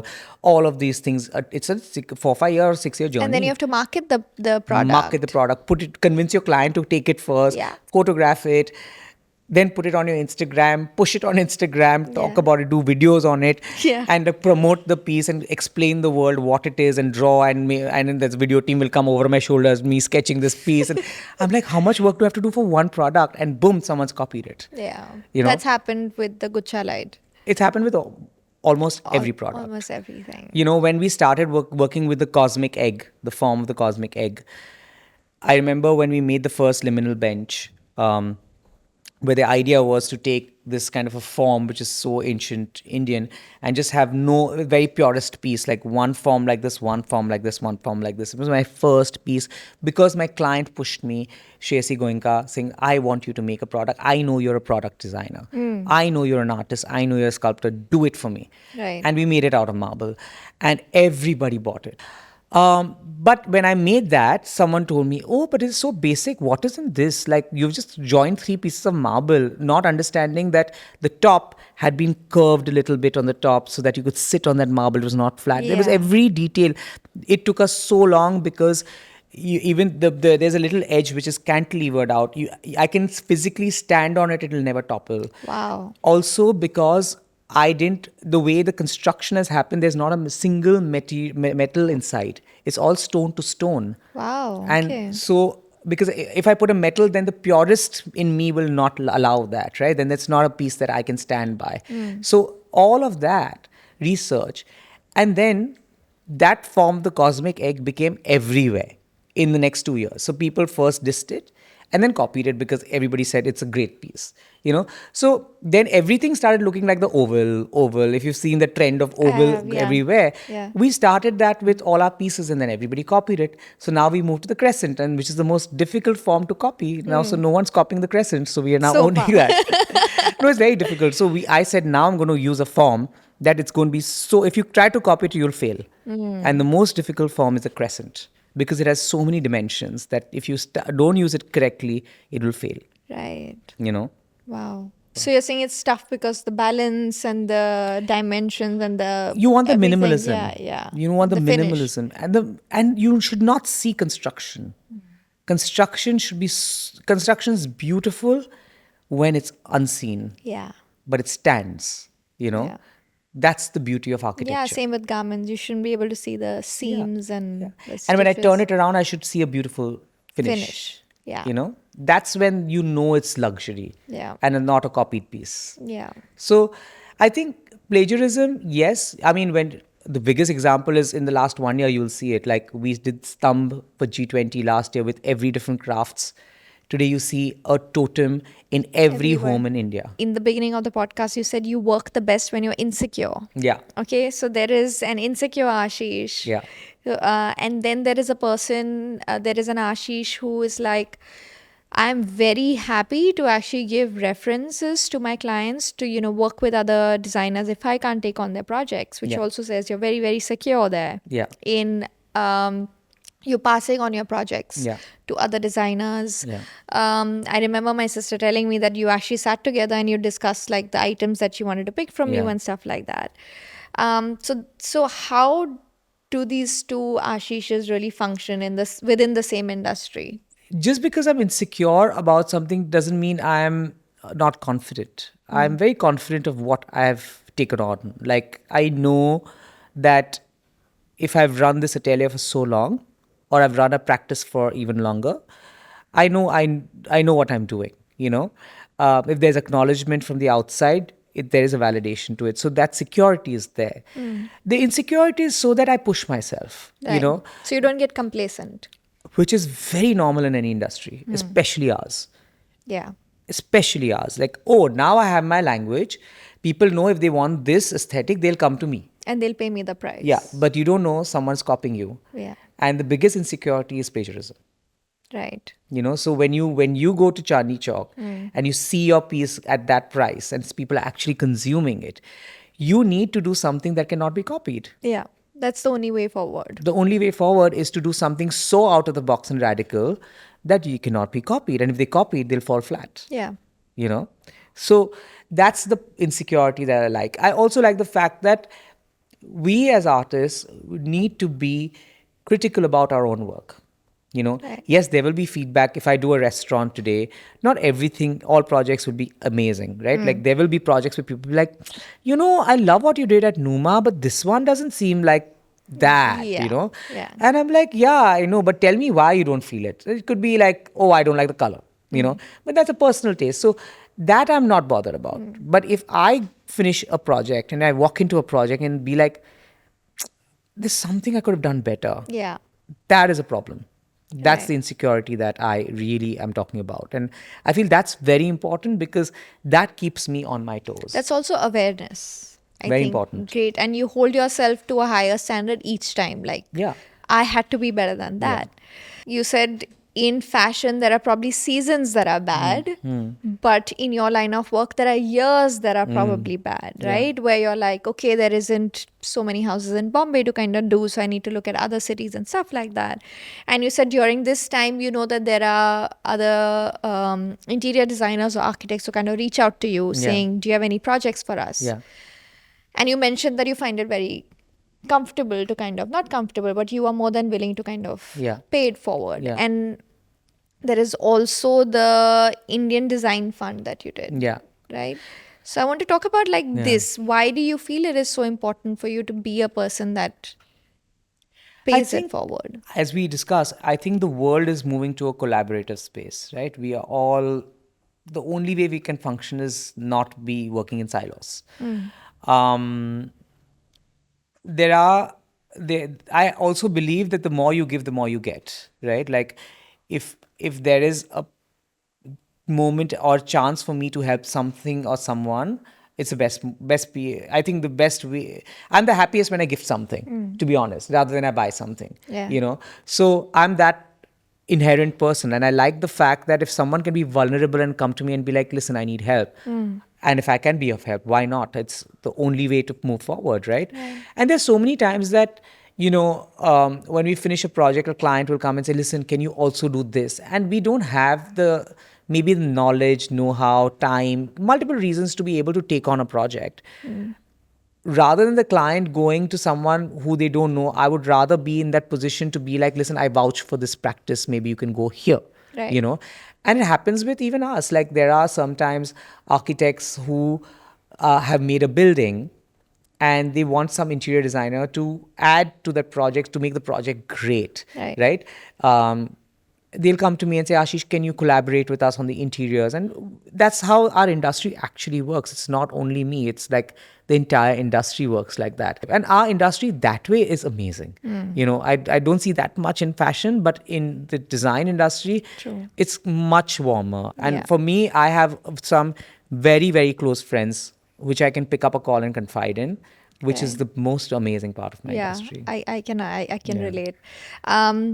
So what about the Indian Design Fund? Talk about that. So coming to that, and that camaraderie started the Indian Design Fund. So the Indian IDF started during COVID, and it was mainly a COVID project, where we were all locked in, and you know how it was. And our big problem was that the craftspeople that we were working with didn't have funds, right? So there was a lot of stock, not that we had ordered, but other things that they were doing, and there was not like not a buyer, right? Like, so I call up a few friends from my industry, and they were all very, very, very welcome to come on board. I'm so glad they did. So we initiated this fund, and I got about 70 architects and interior designers together, and I said, each one of y'all, if y'all can give me one product that you can make during this time, you know, it could be anything. So including Sabyasachi, all these people gave us, like Sabyasachi gave me his entire collection of the plates he had done. Yeah, This yeah. thing. And every architect supported us, and then we went with Saffron Art and Story Limited Unlimited to go live on the sales, and we called all our friends, all these architects called all their clients, and we raised money for the crafts, and it was Wow. we sent the money back. And to make sure that the money went, we created a committee of architects who came together and saw it correctly. So I brought the project together, but there were lots of people who helped this through. Right. That's Yeah. wonderful. Thank you. Do you see it still like continuing? Is there a new We shape want and to form do it can something take? more. We want to do something more. Just that this few months has been very, very this thing. Yeah. Also, the cause has to be right, right? Like right now, the crafts is thriving. Really? That's so good to Yeah, yeah. know. I mean, every craft is thriving, including the embroidery world, and I mean, fashion also. Like everybody is suddenly. Don't you see? There's a whole revival of crafts. There's a Yeah, renaissance there period of is. Indian crafts and Indian. There's ownership to India, which is amazing. We as Indians have never been prouder than ourselves Yeah. today. I think Why do you think that is now? because I think that's something to do with us owning. I think we were too young. It's a very young country, and the fact that the global world opened out because of the internet. Yes. And we actually saw that we are better than it, a lot, culturally richer. Yeah, way richer. Way richer, Yeah. more nicer people, warmer people. Um, uh, just incredible source of inspiration for the world. We are far superior. And I Yeah. think that proud moment has been like, I think the best thing that has happened to India is the internet, I would say, for things like this. Because Right. now you go to some monument in some part of Europe and you'll be like, yeah, but I went to Hampi last year. This Hampi was way better than this. Yeah. Or, I went to this incredible temple in Maheshwar, Right. or I went to this Eklinga temple, or I went to this incredible monument in Ajanta and Ellora in the caves, Yeah. and you compare it to the West, and you're like, guys, you need to come to India. Yeah. Let me show you what we have here. Like, are you frustrated at some level to see, not just in India but the world over, the design language or the way we approach or how much time we really invest in making things now, they are losing, the golden era, even in Europe, the golden age where the paintings and the frescoes and like the architecture, it was just thriving. That like the kings were kind of pouring money into artists, and there was like real support of that. But Shubhika, I think suddenly we are in that right now. You think so? I think so. I mean, every time I open my Instagram, it's either fashion or maybe it's my algorithm. Yeah. But it's like there's Indian fashion, I have not seen the renaissance of Indian fashion the way I see right now. From the textiles to young designers like you guys doing so well. You're being worn by every celebrity in the world. You know, people have acknowledged Indian fashion on a global platform. There was a beautiful show, Sari Textile of India show recently. Beautiful. Even in London, there's a sari Yeah, show. yeah, we were there in that. Yeah, Exactly. See, yeah. that's what I'm saying. You guys are doing such incredible work. At VNA, was it the VNA? VNA, Yeah. And we're saying that there are people who are, and I'm not saying only the super rich, even I would say 2 or 3 tiers lower than that are actually very excited about Indian fashion. Today when we go out, not everybody is wearing just, international brands. People are wearing Indian brands a lot. So I love this, like there's so many people who see me, and usually, like my everyday, I don't have a specific sense of dressing, right? Like I could be wearing a kurta one day and I could be in a skirt the next day. And they're like, but you actually are not as colorful and as maximalist in your everyday being. So are you being very dishonest with your work? And I was like, no, this is the only way I actually know how to design. Like for me, the pressure of conforming, I don't know how it is for you, I'd love to know. It's very, very, very strong, because in fashion, it is very trend based. It is seasons. Now you need to have a new collection every 3 months or 2 months, and you have to have the trendy pieces, and you have to, because Bollywood kind of picks only the trendy pieces. So, and India picks whatever Bollywood picks, and it's kind of like that. Um, and for me, I'm like, no matter how much my sales team is like, make an all gold lehenga, I cannot make an all gold lehenga even if I like try. Right? I can't, because I'm like, for me, it's just, I need to add like this little bit of color. So what if there's a little bit of this? So what, with me for the, that's the only way I design. So I am not really the person that the brand is in like the expression of it. But you can't be wearing your clothes and design your clothes. Yeah. It will just not work, because you'll be so self-consumed that you can't come up with a new idea. Right. What you've done is your past. You have to let it go. That makes me feel good. Thank you, Ashish. No, I don't know about this is not a therapy session, but I'm just saying for me, and this is Yeah. for me. Like if I've made a stool or I've made a stump, I'm done.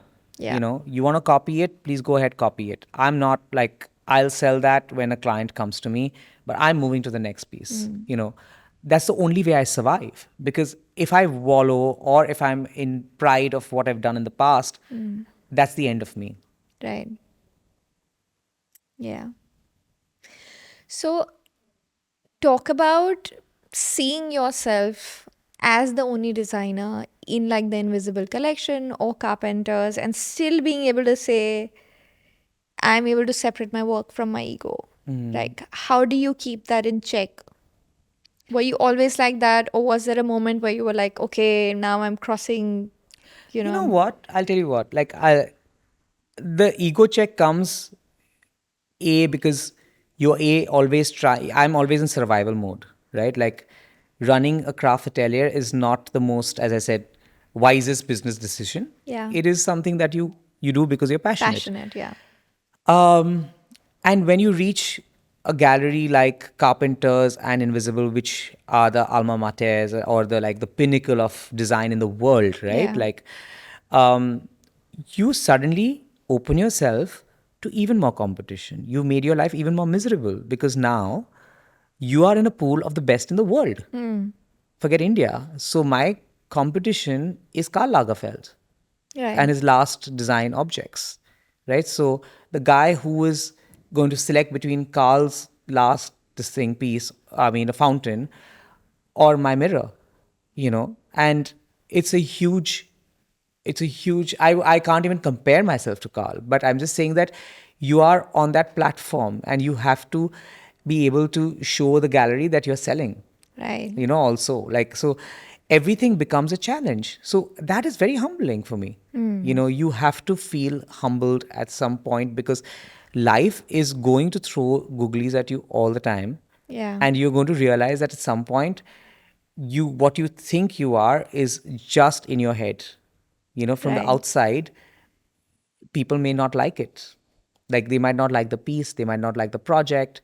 There might be someone who, as you said, might be, he's overrated. Yeah. All of that can come through. Ready to ditch the duct tape drama?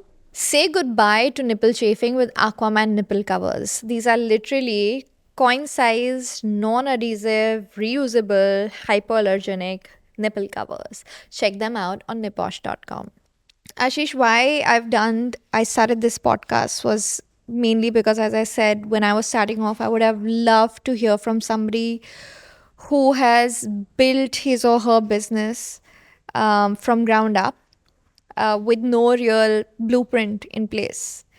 And I would have loved to know, so that I don't waste many years of my life kind of trying to figure it out, like how you said, like looking for the switch in the dark room. So for the aspiring interior designers, I just have a couple of questions that I'd love to ask Sure. you. And let me just start with, just describe a day in your life to like just describe a process of inception to the design going out into the world? I think it's very collaborative. I don't think I can produce design today without my team. The vision is mine. The vision is very clear what I want for a space or for an object. The development happens with the team, refinement happens with me. I can choose to change the vision midway or towards the end. Right. All of that remains as I tend to take my role as a design director now and try to give more responsibility to senior designers within the company Yeah. so that I can do other things, right? But the vision has to be mine. Nothing that goes out from the studio or the atelier can be not an Ashish Shah, So, and they're very strict, like you can tell that this is my project or this is my piece because it comes from some kind of a stencil in my head, Yeah. Process wise, I mean, when the client walks in, I choose to sit down with them and grill them on their life, you know, and it can be very exhausting because I can ask questions like, well, how did you guys meet? You know, how, what is your relationship with your parents? What is it that you like, you know, think about your professional life? Are you happy in your professional life? Do you see yourself Right. quitting? Do you see yourself? I ask random questions Yeah. because that gives me the ability to actually design a space for them. You know, a lot of people actually come up to me and they ask me, is it important to study design to become a successful designer? I have my answer, but what do you think? Is it important to study it? I think anything creative needs technical backing and polishing, right? So if you're creative and you know which direction you want to move, it's good to know your technicals, right? So Right. I studied architecture, not interior design, because I was like, I really want to know the science behind design so that I can then find my language. So Yeah. I think that was really important. Where I study, what I do, what is the program was not important. Like if you ask me today, do you remember anything you did back in college? I'd be like, maybe a few things, but I'm not sure. And does it help you? Yes, it does help you. But it honed my logic towards architecture, Right. right? I knew the basics of tomorrow if I to make a building. I know that there are certain sciences I have to follow, and that physics was excellent, and then what's important is groundwork and ground reality and like how do you navigate that and how do you understand what are the nuances of your industry, because I think being creative, I always feel that I can dream the world, but can I actually execute Right. it? There's a big gap there. There's Yeah. a big gap. So, say there's a fresher straight out of college, okay, and he wants to start his own firm. How do they build a client base? Or Multiple do ways. you recommend that they work with a firm, get that experience, create a network, and then Always good to work because the more you work, the more you learn. Better to make mistakes and better to see what's going wrong somewhere else and correct yourself. Nicer to work with a smaller firm where you get to work with the designer directly. Nicer to work with people who are doing more creative work. Better to work with firms which have a fresh perspective rather than someone who's just plagiarizing.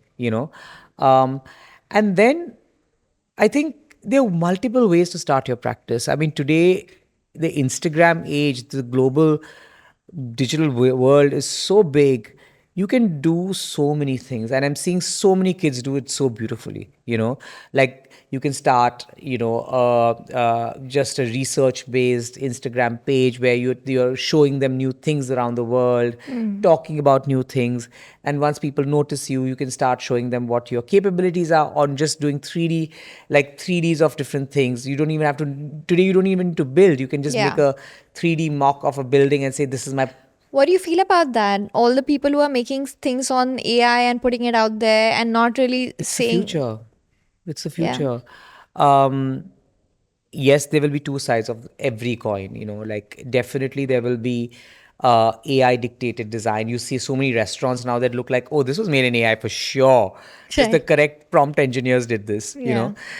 Um, Well, but you can't take away a soul from a project. When you see a project, you know that it's soulful or not, right? When you see a lehenga, you know it's commercial or it's real beauty. You know Right. it. You can tell, especially if you are a discerning eye. Right.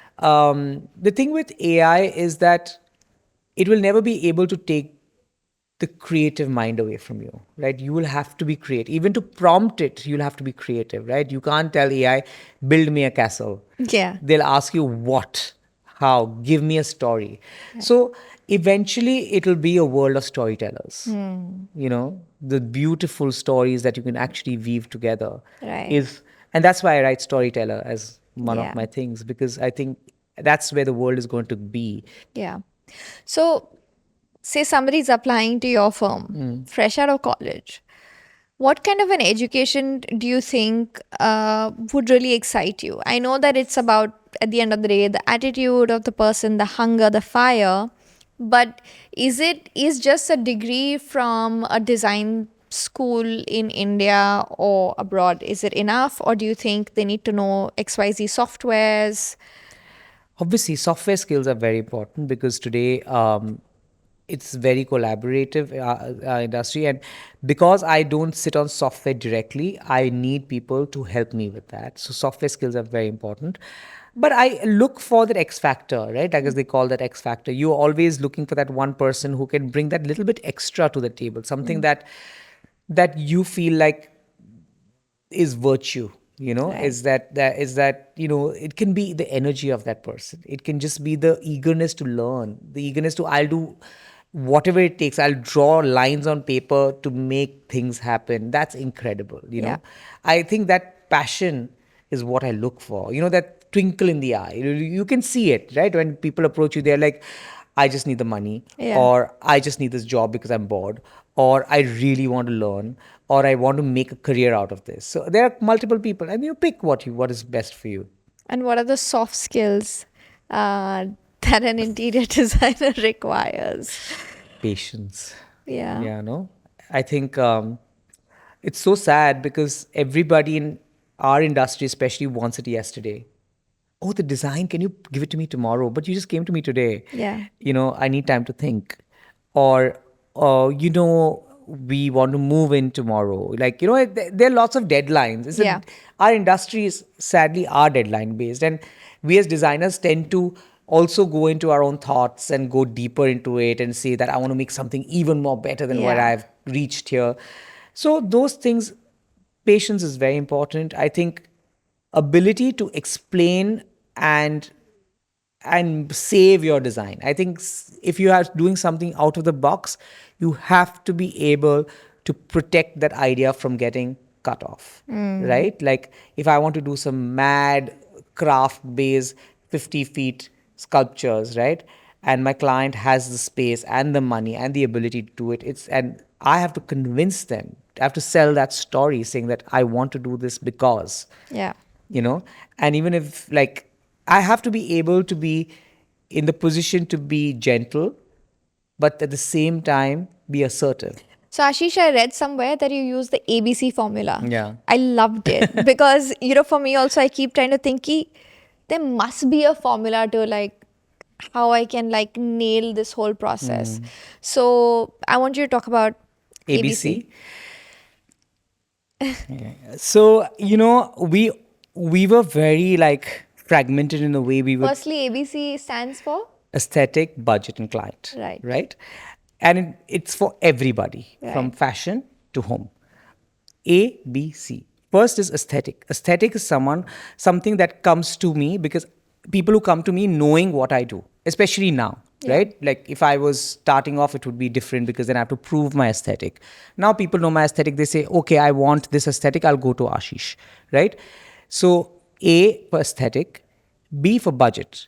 Now, with an aesthetic that I have already, there are budget restrictions. Like some people will be like, listen, I'm doing a restaurant. It's not a house. If I do my house, you can tell me a budget, but for a restaurant, it has to be within this. Right. How do I bring that aesthetic to that budget? And third is client. Very important. The client picks you and you also pick the client because you have to be able to bring that together to make a successful project. Yeah.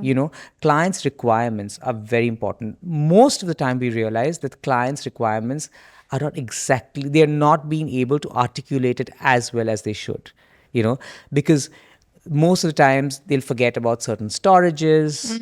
They'll be like, oh, I finished the house, but where do I iron my clothes? Where do I put the laundry? And that's where we come in, because now we've kind of got formulaic analysis of homes to say that if it's a house of this many people, if the house is this size, you need this kind of a closet for laundry. This is your ironing situation. This is your staff. The staff should not be seen while you're entertaining, because it could be uncomfortable for them and the guests. So they come, but they the way they lay the food, all of that becomes a process, because that's eventually one way of looking at it. Otherwise, homes don't run like machines. They tend to wear out very quickly because you constantly make changes. So that comes into client. We have to sit down with the client and be like, listen, given this aesthetic, given this budget, and this is what I feel is your real requirement, this is how the process should go. And that helps them really well, because even for a wardrobe, we have an Excel sheet. We send it to them saying that now fill how many trousers, how many shirts, how many kurtas. Wow. So it gives us full analysis, Right. and there's no confusion. It's all written down, and we tell them, this is what you have right now. You're upgrading your lifestyle. You're moving from a 2,000 square feet to a 5,000 square feet. Do you anticipate a growth in the fashion quotient of your life? Or do you think you're going to add More shoes, more clothes, more bags. correct? How Is it going to be exciting. 100% more, 50% more, Yeah. 10% more, or like 10x? We Are don't you know. gonna have Papa don't preach lehengas because they occupy this much space? Are you Yes. gonna have like And we get questions like, can we remove the can and put it somewhere else? And I know all of it now, because Wow. we work with clients, right? Right. Oh, can we put the blouses separately, because then I can wear them with my jeans separately? So like we have to divide even How that. cool, yeah. So like we get into all of that, and wardrobe organizers come into play. People who can help us with details of using corners. All of that makes a lot of, and that Oh, comes, wow. yeah. That's Because we live in really a city like special. Mumbai, where every square feet is almost, So how long does a project take you? Look, we want to Normally. finish a project within a year. Depending on the scale. If it's really large, then it's different. If it's an architectural project, it cannot finish in a year. Yeah. It's tough. I love the fact that we're a slow-moving studio. We work at our time, and we know that we have to figure out a way to make a small difference to this fraternity. So how many projects do you then take on in a year? About 4 to 5. Wow. Yeah. Because, I know my contemporaries do 50, 60, 100. And I find it exhausting. Yeah. I find it And exhausting. you don't know if you'll be able to do justice. Yeah. Also, because I'm personally involved in every project. Yeah. I'm very, very involved. My clients are literally my friends through the process. Like, they're calling me for coffee and tea, just like that. When I'm like just chilling, and they Yeah. just like call me to say like, listen, I've seen this artwork. What do you think? So it's very tedious. It's Yeah. not like, oh, I'll meet you for these many hours and I'll go away. That's not my process. I don't thrive like that. Right. So then I can't do more work. And how many experts do you bring on board for a project? Like there's somebody for lighting, there's somebody else for... Depends on budgets. Right. Again, the B part of ABC, right? Right. So today, if a client can afford a lighting designer, we would love it, because lighting makes or breaks a project, as you Yeah. know. We have obviously consultants for the MEP, which is your electricals, your air conditioning, your plumbing, So important because it can be so frustrating to mechanicals, live in a your house automation. Yeah. But nowadays, what's interesting is that most vendors bring in the consultancy within this thing. So you don't have to pay separately for it. Right. And do you also then work on the styling aspect, like the soft 100%, furnishings 100%. and... So what happens is styling is really important, and I feel like I have a particular way I style my projects. I don't overstyle it, I don't understyle it. And it's very important that you know what is your aesthetic, Yeah. And how involved do you have to be in this whole year-long project? So our participation is Now, in terms isn't. of how many meetings do you have to do with the Yeah, client? it depends on projects. It depends on the time in the project. So, for example, my main role comes in the beginning and in the end, right? Where I start the conceptualizing of the project, and in the end, when I'm overlooking the entire handover, the styling, the finishing, all of that.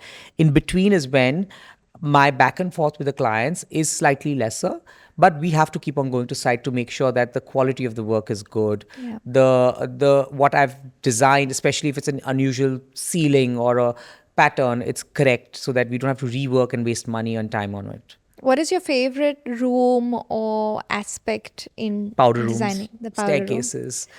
I Yeah. love staircases and powder rooms. My friend Iram, she's also a designer. She calls me a staircase whisperer. Oh, wow. So, is this your favorite city in the world to design? Yeah. I think this is my karma bhumi. Ah. You know, I I love I love Paris because I feel very, very, very free and inspired by just not because of the city, because of the people in the city. Yeah. Like my best conversations have been in Paris. Like I've met the most amazing like artists and curators and designers and gallerists in Paris. I love Jaipur. You know, every creative person in this room loves Jaipur because it's our source, Yeah. right? It's where crafts really thrives. You know, Jaipur is a perfect balance, I would say, between the East and West, right? Because Yeah. aesthetics. And I was reading Gayatri Devi's memoir and the Jaipur that used to be, because it was a princely state. So it didn't necessarily, it wasn't involved in the freedom movement or none of that. I don't know if you know of it. It was very new to me. Like how different the relationship of the princely states with the Britishers was versus the rest of India. Correct. They had a very, very, very good, thriving Flourishing, relationship. yeah. And because of that, the way they kind of invested in beauty and in art and architecture. But you know, Gayatri Devi was one of the key people to when we speak of crafts to revive Jaipur blue pottery. Jaipur blue pottery came from Persia, the blue, Right. right? And it came into Jaipur through the invaders and that Mughal movement. And then at some point it kind of started dwindling. And then Maharani Gayatri Devi ji started like reviving the whole process of the, lapis and the Right. blue pottery. Wow. And that I got to know because I do the blues, Jaipur blues thumb. And that's where the history of that craft came to me. Do you think design schools or design education is better taught in India, or it's better to go abroad and get a degree or some exposure there? I think it's important to go abroad in general. I don't know if it's for study or for work or for experience or for life lessons or just exposure to aesthetics. It's very important to travel. I think design is something that works with something that I call as a traveler's eye. You know, um, you can learn a skill. You can do 20 projects in India, 30 projects abroad, and meet interesting people. I would go to design school abroad just to meet interesting people. Yeah. Just to build my cerebral network. Right. So I feel like that is exciting. But if I can do that without having to pay that heavy price, I would love to travel. I just think that I want to go to the remotest part of villages all around. I want to, I follow like a lot of craft-based prizes, like the Loewe Craft Prize. And then I look at these designers who are working in Japan, in Africa, in America, all around the world. And my goal is to go visit them. Yeah. Like to see how they are doing, how they're working with crafts and making a difference.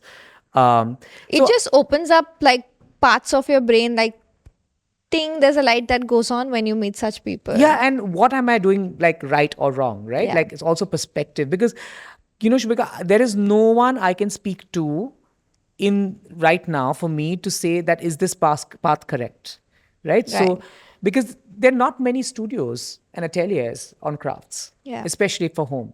So how much, how do I know where's the perspective on it? Yeah. So I need that. But design education in India has improved to a lot. If like there are some really good schools now. Can you name a few? ISD, for example, one of them. There's, I think, Pearl. I think there's lots of these good colleges now. But I think if you want to brush up your skills, yes, I think that will help. But again, depends on you. Yeah. Don't go It for a really just tag. depends on you. Yeah. If you are really hungry for knowledge, then the world's your oyster. Right. Do you think that design schools in India give you the kind of foundation and the kind of tools that you probably need to succeed? Now they do. Yeah. Now they do. And would you recommend that people study architecture and then interiors, or do you think it's okay to just do either or? It's your passion. I believe in a larger scheme of things. I think architecture is a longer process. It's a more tedious process.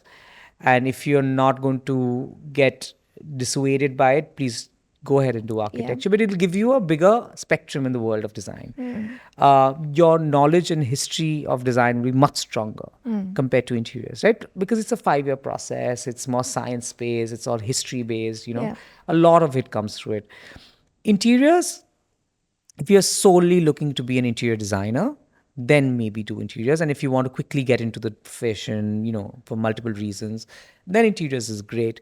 But it's important, I think more than anything, it's important to know the design history.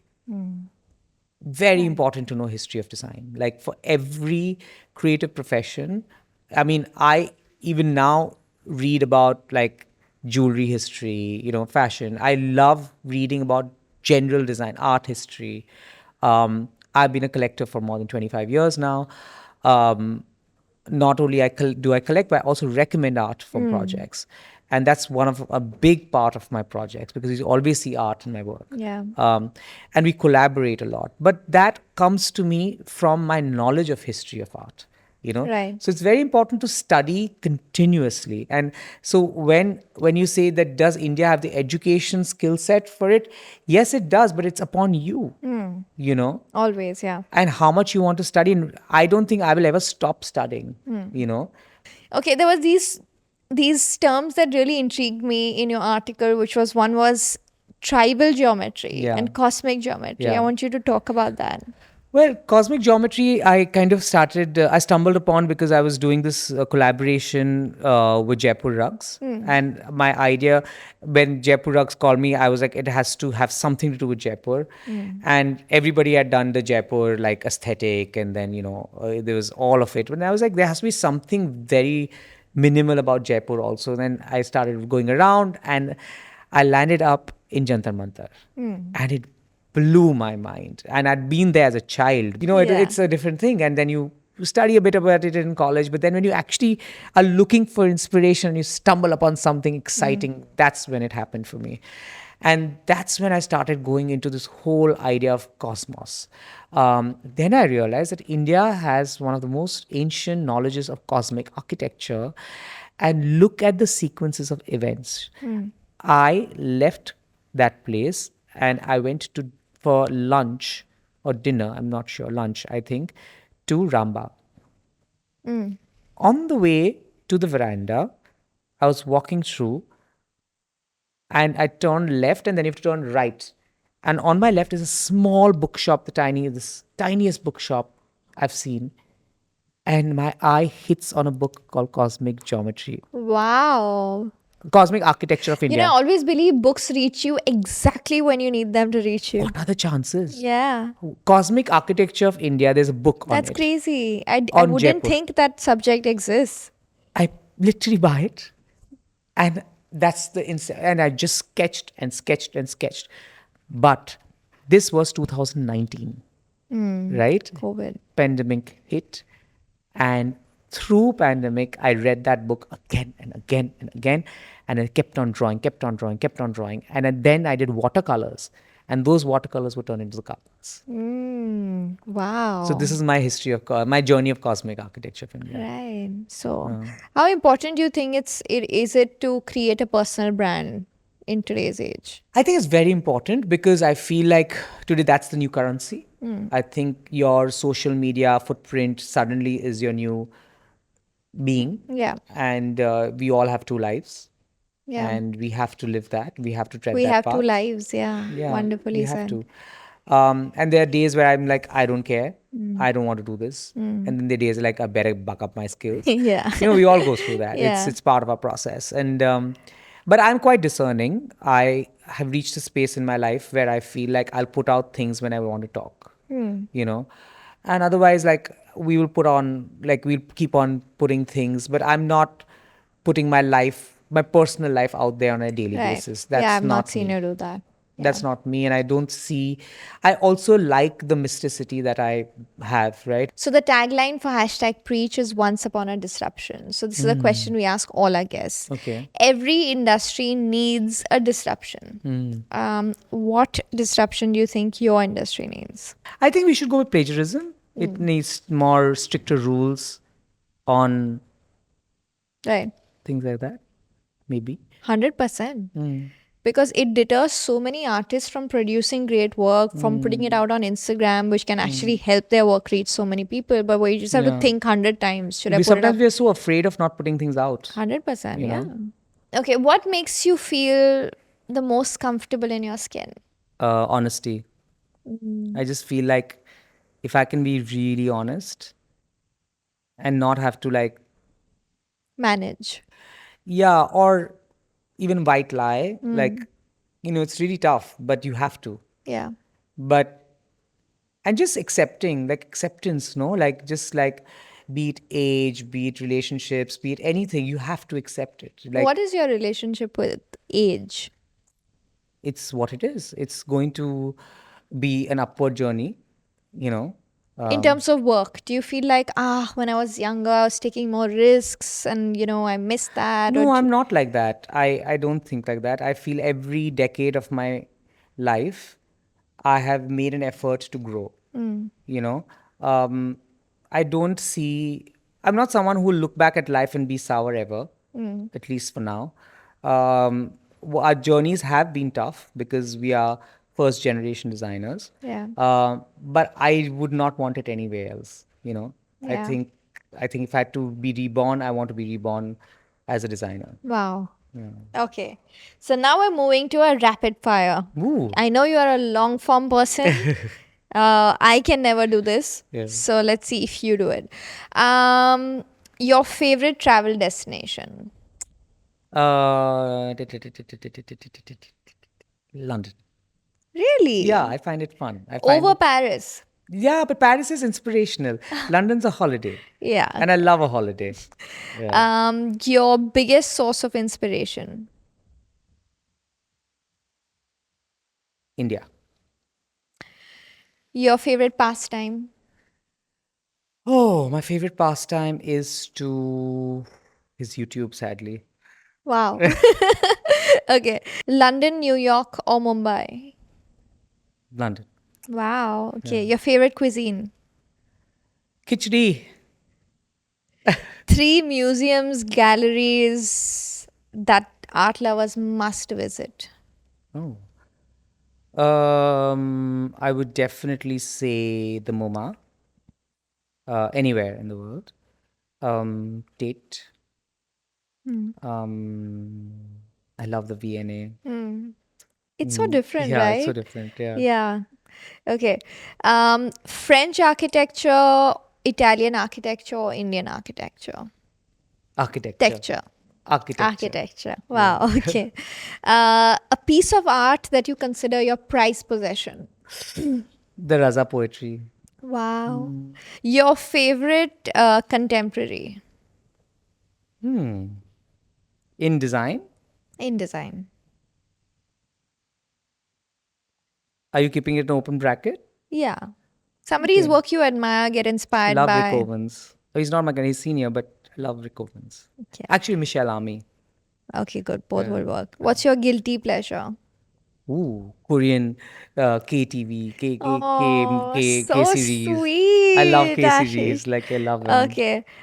Your favorite? especially the dubbed English ones. I love Yeah. them. It's so no effort. It's I just think like you have to go and do that. This rainy day is yeah, perfect yeah. for K it. series, great, great. Yeah. Yeah. Your favorite restaurant in London? Ooh, tough one. I love the Connaught. So like anything Connaught. Okay. Yeah. Restaurants or homes for designing? Homes. Clients or contractors? Who do you like dealing with more? Clients.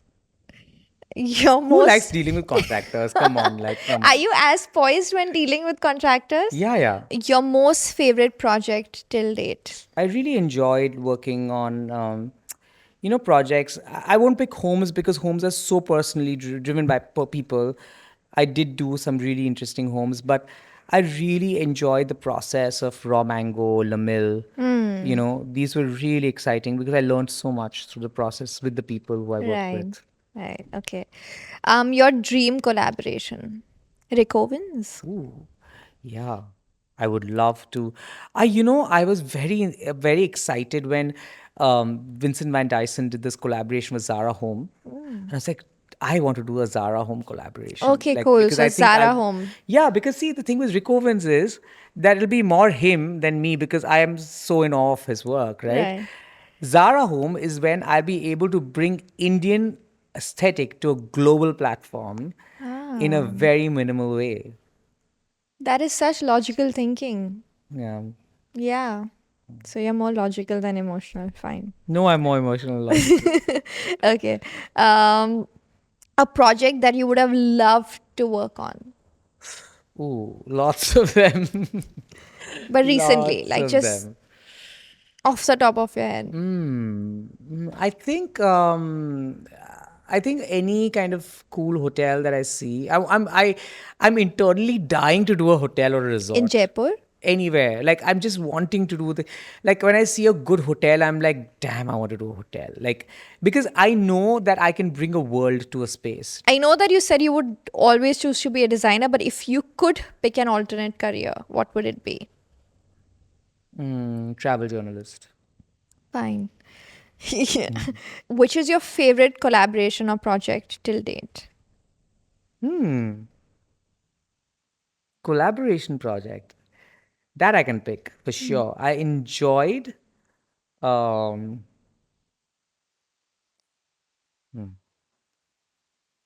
I think Jaipur rugs. Really also because I went to the village, I worked with the workers, and after my collection, we did a second collection with the karigars, which was like the Brahman Manchaha. Manchaha The collection, Manchaha yeah. collections inspired by my collection. Your advice to people designing their homes. Be you. Just be Wow. you. Now, your final question. 3 people you'd love to have a dinner date with. Mahatma Gandhi for sure because he's such a minimalist. But do you think he'd talk to you about like aesthetics? Maybe not, but I would like to know his philosophy on Philosophy. minimalism. Yeah. I'll ask him questions on his house Okay. if he allow me. Yeah. I would say Anna Wintour because I find her. I like the way she dictates her presence and makes things happen just by that. Yeah. Right? She's so scary Yeah. that you can't say no. Yeah. I want to ask her, how do you do this? Yeah. So that would be one more. And the third would be maybe Modi, because I would want to talk to him about like what we can do with the aesthetics of this country and build it more and museums and stuff like that. How lovely. What an interesting table. Yeah, right? Imagine. Yeah, that's a great one to close this on. Thank you so much, Ashish, for your Thank time and for you. this conversation. I know there were moments where it became therapy for me, And but for me. largely It was very inspiring, and I hope that people get as inspired as I did to go and write essays and to like really do my homework and like sit on YouTube and obsessively study and learn more about my art and my craft, because that is the only way forward and to succeed.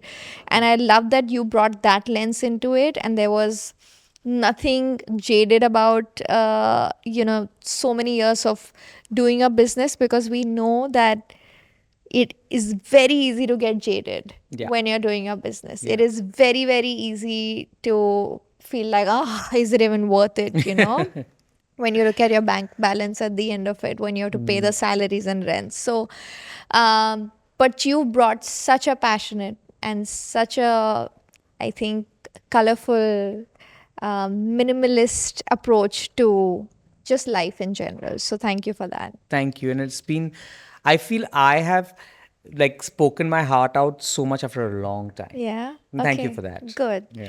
All right. Thanks, guys. Thank you for your patience. If you enjoyed this conversation as much as I enjoyed having it, don't forget to like, subscribe, and share it with your friends. And don't forget to join in on the next conversation on #Preet Season 2.